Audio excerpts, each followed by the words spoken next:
Hey everyone, welcome to the Navigating Accessible Vehicle Fund webinar. My name's Julie LeClair. I'm the Community Program Coordinator here at Jett Foundation, and I also have Tinsley on the call, who's our Director of Programs. So this webinar is going to be about information and tools that you need to apply in this application process. If you have any questions after the webinar, or we're going to be answering any questions after the webinar, we're going to wait a few seconds for anybody that's going to be jumping on. So in the chat feature below, if you could write where you're from and if you've ever applied before, and then we'll be right back.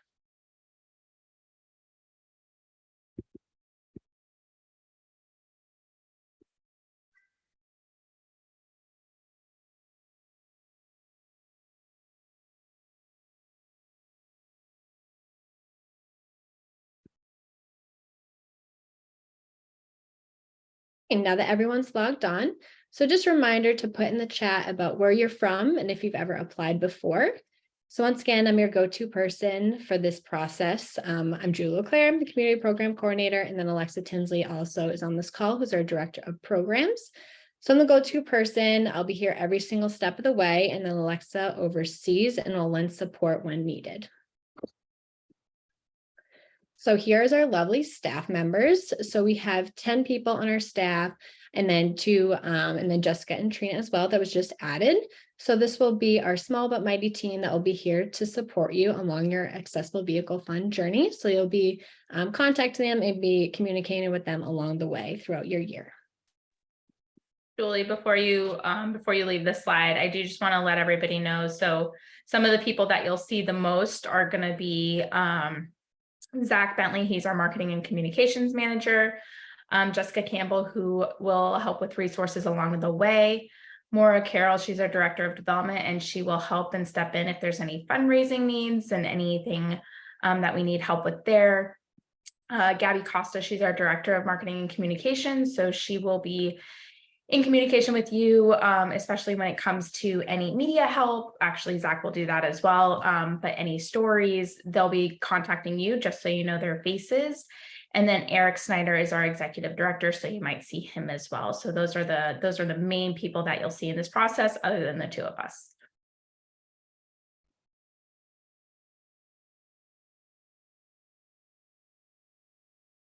Alexa, you want to take it away? Oh yeah, that's me. So we want to give a little bit of background about Jett Giving Fund. For those who aren't familiar with what we do here at Jett Foundation, our mission is to empower individuals and families impacted by Duchenne muscular dystrophy through the development of transformative programming, educational opportunities, and ongoing support at every stage. So this is one of the ways that we do that with our Jett Giving Fund program, but specifically our Accessible Vehicle Fund program. So the Jett Giving Fund was started when our founder, Christine McSherry, realized how many people were in need of accessible vehicles around the world. So, and in the country specifically, there's a huge need, as we all know, for safe and reliable vehicles. And while we try to meet as much need as we can, we definitely can't meet all that need, but we definitely do our best. So since launching the program in 2017, we have gifted 72 vehicles totaling over $3.2 million. And we're very proud of that. And, you know, we're excited to continue with this program and continue into 2024. Okay, so this year the application timeline has changed a little bit, I would say. We usually start at the beginning of January. So this year we're actually going to start at the end of October. So October 30th is when the application opens. The application will be due December 15th. Applicants will be notified January 22nd, and the fundraising will begin in early February. So this will give our families who are accepted much more time in order to fundraise before the end of the year. So they'll start in February this year instead of the end of March, what it usually is. So once accepted, so once the applications, I would say once they close, all the applicants or applications are then blinded, and they'll be shared with our AVF committee, who's a mixture of our Jett board of directors, some of our Jett staff, and community members. So once you are accepted, we will go ahead and select an awarded amount. So the senior Jett staff will go over this. And then you'll receive the notice by January 22nd, but everyone will be notified. So whether you are or are not in the program. And then if we do for some reason, have to change that timeline of January 22nd, we will notify you by email if that is the case. So the earliest that you guys or someone accepted can receive a vehicle would be the second quarter of 2024. And this is just based on how quickly they're fundraising, the logistics of the vehicles. So we know sometimes some vehicles might be sold off the lot and you have to get newer quotes. So it just depends all what falls within that timeline. So that's the earliest I would say. But in a whole, we would like everyone done by mid-October to give us the enough time between October and December in order to get that vehicle to you, whether it needs to be converted or we have to look for new quotes, and then also to plan a delivery that works best for everyone before the end of the year. And then once again, this is a once-a-year application process. So we don't have a rolling process like our other programs. So just apply between October 30th and December 15th deadline, and then it will we'll reopen the following year. And then just to clarify what she means by blinded applications, all personal identifiers are actually blacked out so that it is truly based off of need and not based off of personal identifiers to that committee.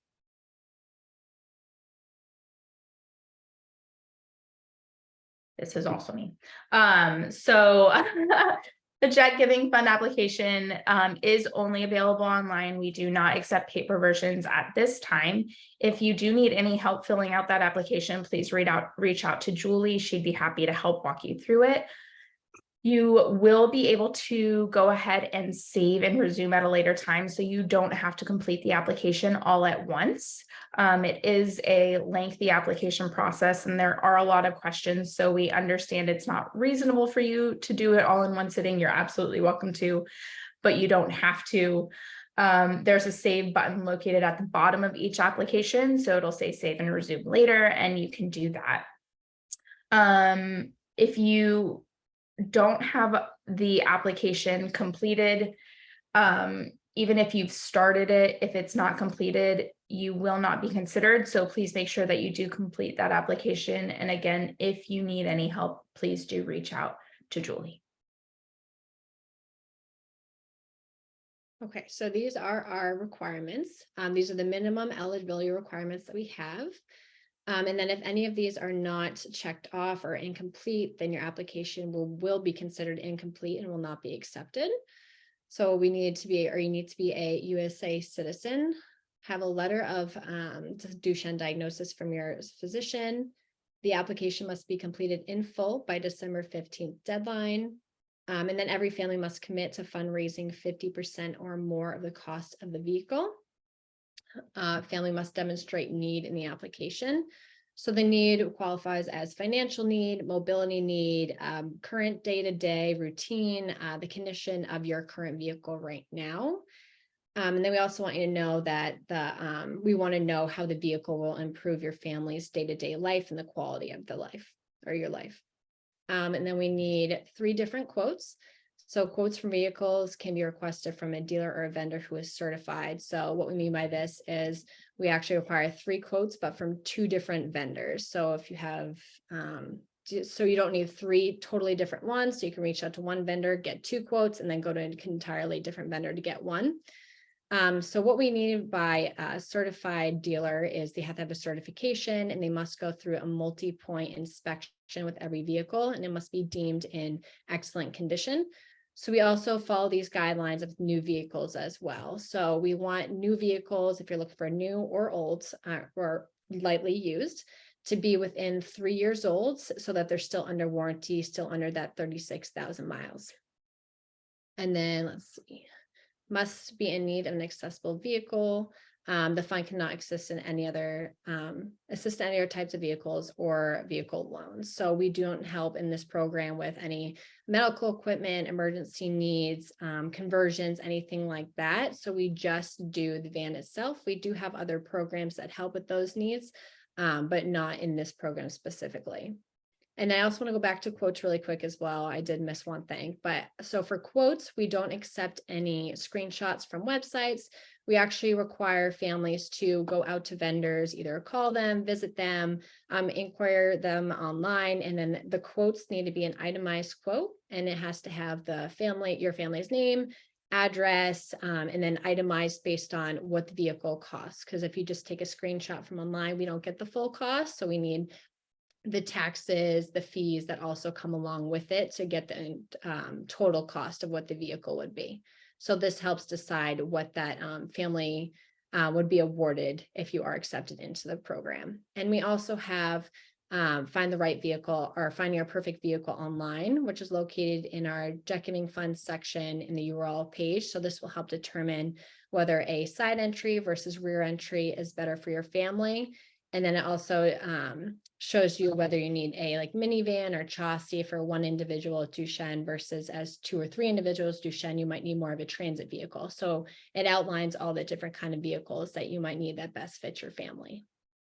And I do just want to give a little bit of background on why we require the quotes to come from certified dealers. We do want to make sure that those vehicles are good vehicles, because we don't want to put a family in a situation where the vehicle is not certified and then does not have a warranty, and then a family is stuck with a vehicle that is not in good condition. So that is why we do have those requirements. It does seem, a little bit stringent sometimes, but it is really necessary to make sure that we're getting vehicles for families that they'll be in for the long term. Agreed. And I highly recommend starting to pull this information before the application even opens, just so you have them ready to go. And then it causes or makes less stress for after when you're trying to find the quotes. At least if you have the diagnosis and all that other paperwork, it's good to start off having those on hand so they're ready to go. And we also have a few expectations as well. So once you are accepted into the program, so we want to want you to approve your fundraising page and bio and photo. So during the application process, we do ask families to include, I believe it's 1 or 2 photos of the family. And then also we take the information that you put. So that's why we always say put as much information in the application as possible, just so we can read about your family, learn a little bit more about you, but we'll take that information and also put it into the fundraising page. And then we'll have you approve these before it goes live. The next thing we do is attend mandatory check-ins. So once you accept it into the program, I will reach out to you and ask you when you and your family are best able to meet. So first we have a a call to go over everything with our marketing team. They'll go over the bio, they'll explain the whole fundraising page and how you generate funds and all that. But then going forward, we'll have biweekly check-ins with me. So we'll work with you whatever day of the week best works for you, either Zoom call, phone call, anything like that. But I'll be working with you biweekly and then checking in. And then we do have a participant Facebook group. So a few individuals, or we're having our 2023 members on there, started this year, but they're also on there to help you every step of the way. So that's for information, to get assistance from others, to help with ideas. We just want you guys to join that, so you're on Facebook, you get all the information and the new updates that I can have to reach you that way as well. And then you can also share, if you do create a group on Facebook about your van journey, others can see it as well, get ideas, cheer you on, everything like that. And then we do know that the quotes and goals could change throughout the year. So what you come into with quotes at the beginning of the year might entirely change by the end of the year. Granted, if it's a sold vehicle or a turnover in inventory. So once you get up to that percentage of goal, when we start looking for looking for vehicles to buy for your family, we know that the quotes can either go up or down. So we take that in consideration as well. And if it ends up being a quote that's more than what your family's goal would be, or what we granted your family for an award, we do take that into consideration. And then if you do have an increase of your quote, your goal might have to increase with that in order to make up that difference as well. And then just maintaining communication with Jett Foundation. So just along the way, we want you to maintain either by phone call, Zoom call, email, text, anything like that. We understand that your biweekly check-in might not be the best time for you. That's okay. So for that week, just text me, just tell me what's going on, how I can help you in the fundraising process. If there's anything you need help you with, ideas, anything like that. But as long as you maintain communication, you'll be good to go, and then we'll get you that van. Alexa. So when considering applying, we do want to make sure that everybody understands that we do have a few fundraising guidelines. These are in place to help us streamline our process, streamline donations, and ensure that all of our donors are properly thanked and that they do get that that tax deduction for it and that letter that they need for that.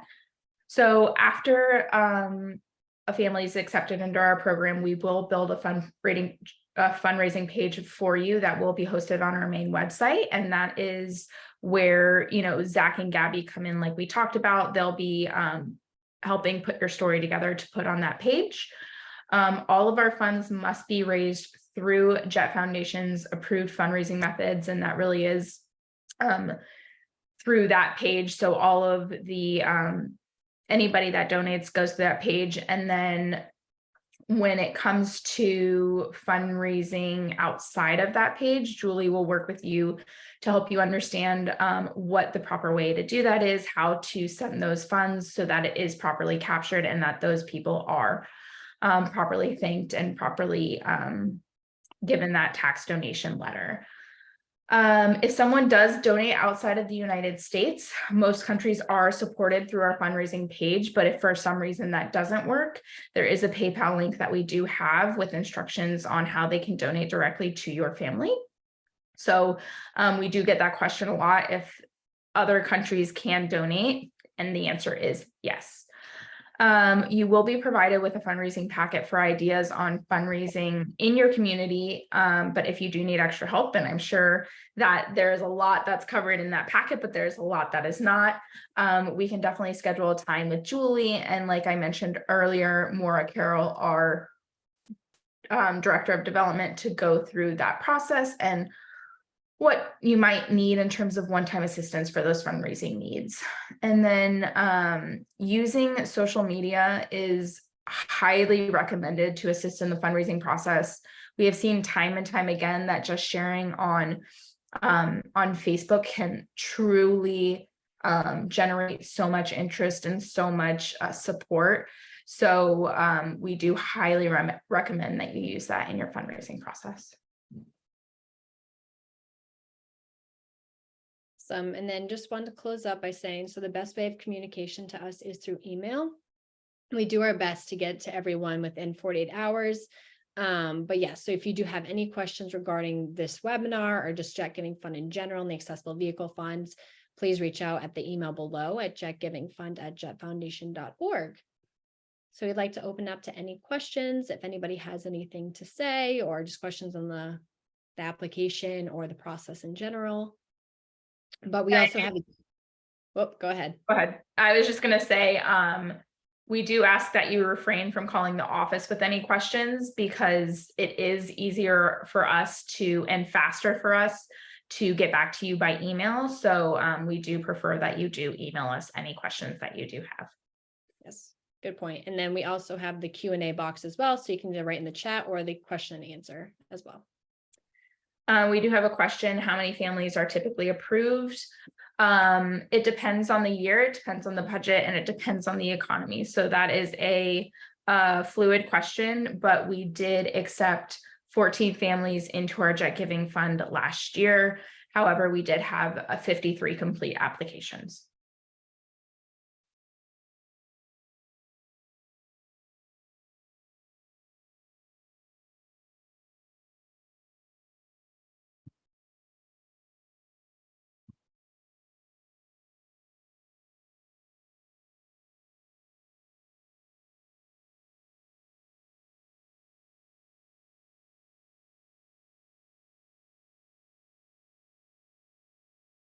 Any other questions?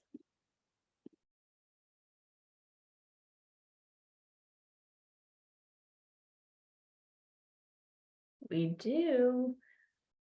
If I were in USA on visa, will this be considered, or it's only for USA citizens? At this time, it is only for citizens of the United States.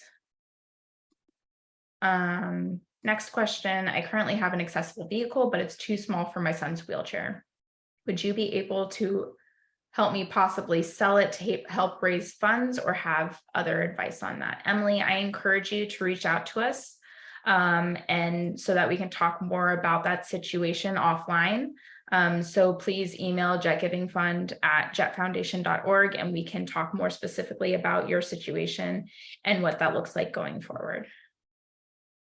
What kind of certification do the dealers have to have? Julie, I will leave that one to you. Can you repeat that one more time? What kind of certification do the dealers have to have? So can you just go over that again, please? Yeah, so it's a certification. So it is certified dealer, which means that they have a certification that they go over multi-point inspections. I believe it's like 140 multi-point inspection. They make sure that the vehicle is in excellent condition. They pulled reports on it saying if it's had any accidents, what it entailed, anything like that. So we just want to make sure that the vehicle is a good vehicle and will last your family for a long, long time. So that's just if it's used, but obviously if it's a brand new vehicle, then it's going to be in good shape, and we just make sure that it's from a reputable dealer and then anything like that. But we also want to point out too that it doesn't just have to be a converted vehicle. So if you don't find a vehicle that's within your price range or in general around your area, you can also look, say, let's say a Toyota Sienna. So if you're looking for a Toyota Sienna and you can't find one that's accessible in your area, you can just find the Toyota Sienna, and then you can also get a conversion quote as well. So we can also do that. So you can get the original vehicle, and then you can get the conversion quote, and then we can get it converted after the fact too. So I just wanted to point that out in the process. So it's not just have to be a converted vehicle. You can look for unconverted ones as well, and then we convert them after the fact.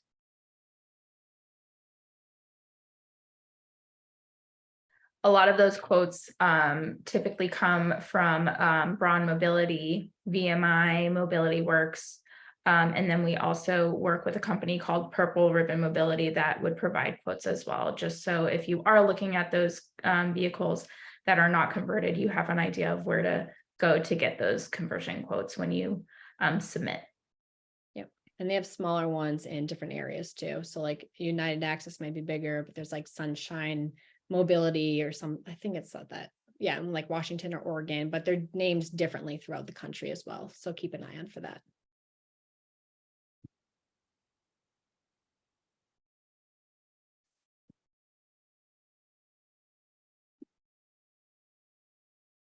And this webinar will be posted later as well. So if there is anybody that was not able to be on it and you know of someone that was not able to watch it and would like to, please feel free to share the link with them. You can also watch it over again. And if you have any questions, please feel free to reach out to jetgivingfund@jettfoundation.org. We do know that sometimes it takes some time to process and come up with questions. Totally understand that. So if you do think of anything after the webinar, please go that route as well, and we'd be happy to answer any questions that you have. But we'll leave it open for another minute to see if any other questions come in.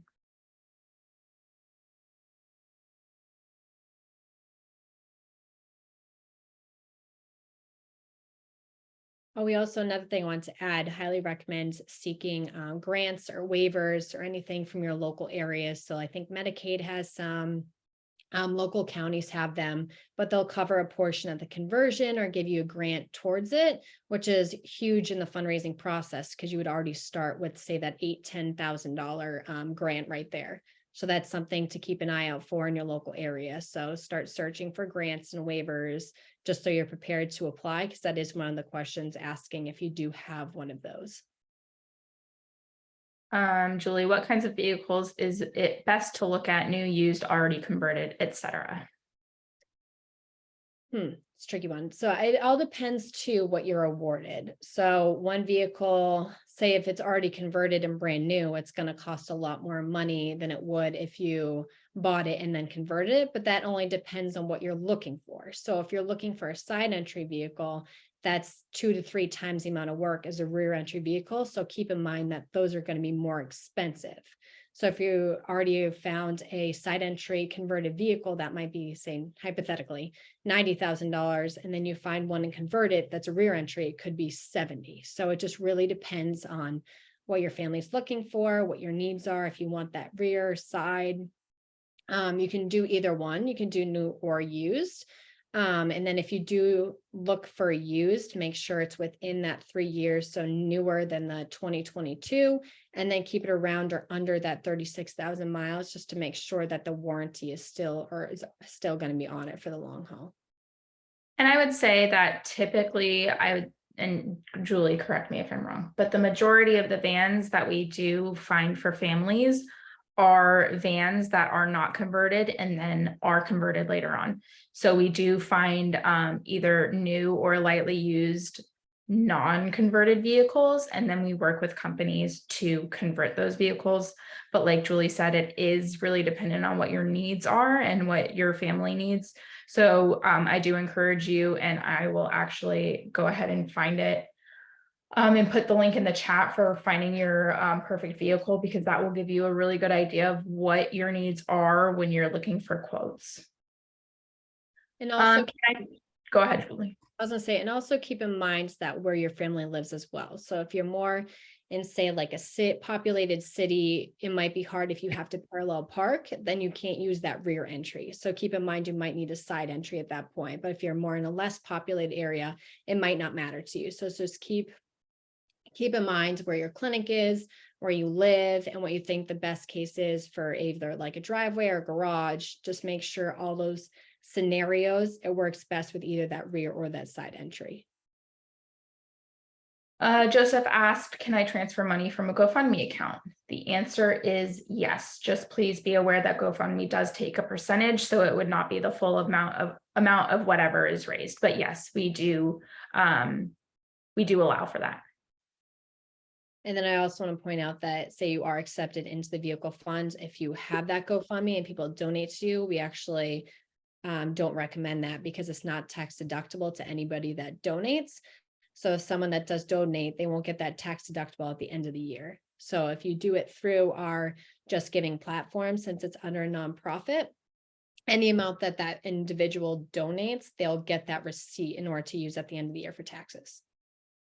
Yeah, we do. We actually do not use GoFundMe after a family is accepted. But yes, if you have already raised funds prior to being accepted, those would be eligible for fundraising and to go toward the cost of that vehicle.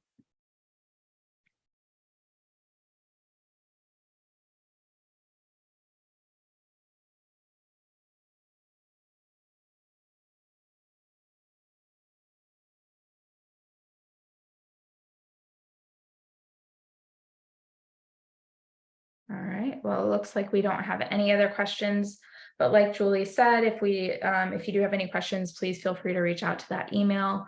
I did put that finding your perfect vehicle FAQ in the chat, so please take a look at that. If you're trying to get an idea of what you might need and what quotes you want to look for. Again, this will open up on October 30th, so we will send an email to everybody that has watched this webinar, and we will make sure that you have all of the information you need. And if you have any questions at that time, please let us know.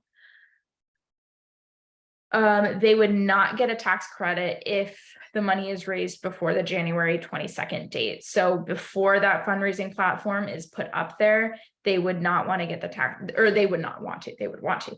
They would not get the tax credit until your family was accepted into that program and your fundraising page was set up. So any donations that come in through GoFundMe or otherwise prior to that date would not be tax credited. So I'd highly recommend waiting until they get into the program, or if you already have raised money, make sure it's after that January 1 of 2024, so they get it for that year. Would they get it for that year if it wasn't through the platform though? No. Oh yeah, that's a good point. No, yeah, you have a good point. So it would have to be after that fundraising page is set up. Someone's asking about fundraising specifically. We do work with families on all sorts of fundraising. It is specific per family. So I would say that if you are accepted into the program, we would talk more about what those specifics are and what you're allowed to do. But in terms of there are a wide range of things that you are allowed to do. But it does, again, have to be through our fundraising platform. So all money would go through there. But we do work with families on, larger fundraisers. There have been people that put on gala types of events, getting corporate funding and corporate donations, pasta nights, restaurants, concerts. There's a wide range of things that you're allowed to do. So we will, if accepted into our program, work with you on what that looks like.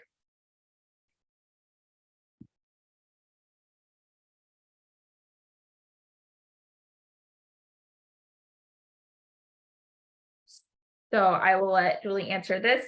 If accepted, how long does it usually take to get the platform open for fundraising? So we're going to start fundraising in early February. So once the applications or once everyone's accepted, it'll go out March 22nd. We'll get that family. No. I'm sorry. Wow. I'm sorry. January 22nd. I'm on last year's schedule.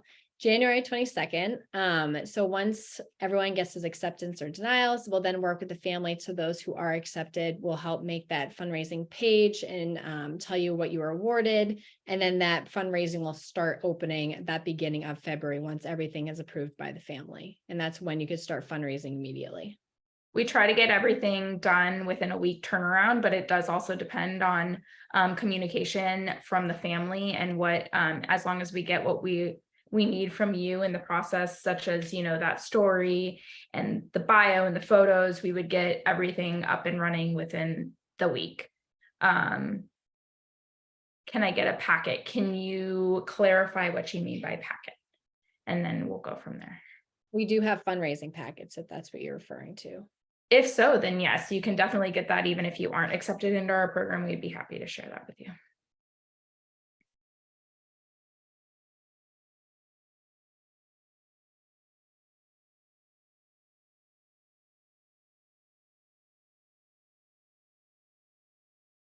Yeah, so we do, I don't know if it specifically points to grants and how to apply for grants, but we can definitely send you information for that fundraising packet for you to get more information. I believe there is a link, if I'm not mistaken, on our website that shows about waivers and grants in their areas. I think someone else created it, not us, but I think it might be up there. If not, we can share it because I have it somewhere. She'll find it. Yeah, I'll find it.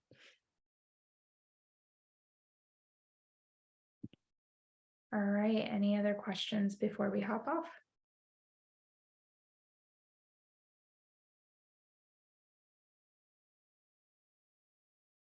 What do you recommend for someone who's starting in this process or fundraising?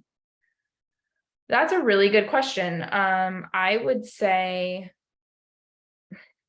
from my seat, coming into the process, understanding that it is a lot of work, and you really do have to lean on those that support you and your support system to help you along.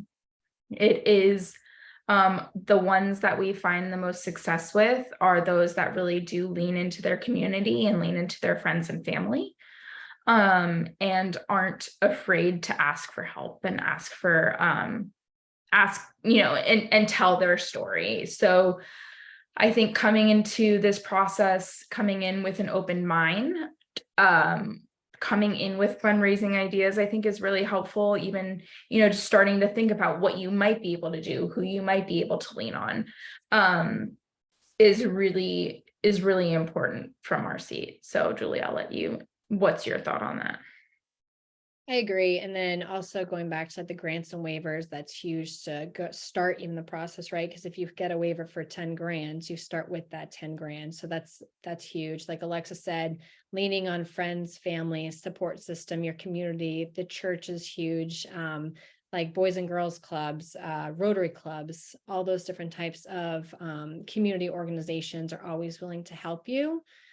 So like Alexa said, just really lean on those people that care about you, that are in the community, those that are willing to help, because it will go a long way, because they might do fundraisers for you or just help you. But then again, just helping or finding the quotes as well. So if you go into the process knowing what type of vehicle that you want based on our FAQs, that's so much easier to find the quotes and know what you're looking for. And you also get those relationships with those dealers as well. So when the time does come, they might be more lenient with you, being like, hey, can you do more discounts here to drop the price? But yeah, just like start building those relationships and reaching out to people and even creating a community you never thought you had before. So if it's reaching out to the newspaper or the local media, you can reach a whole different community that might be willing to help you that you never even knew existed or you never met them before. So it's always good to start reaching out. But yeah, so I would say all that as a whole. Okay. All right, so we're gonna go ahead and close this out. But we appreciate you all being here. And like I said, this is being recorded. So if you do need to come back and watch it at any time, please do let us know. Have a great day, everybody. Thanks, everyone.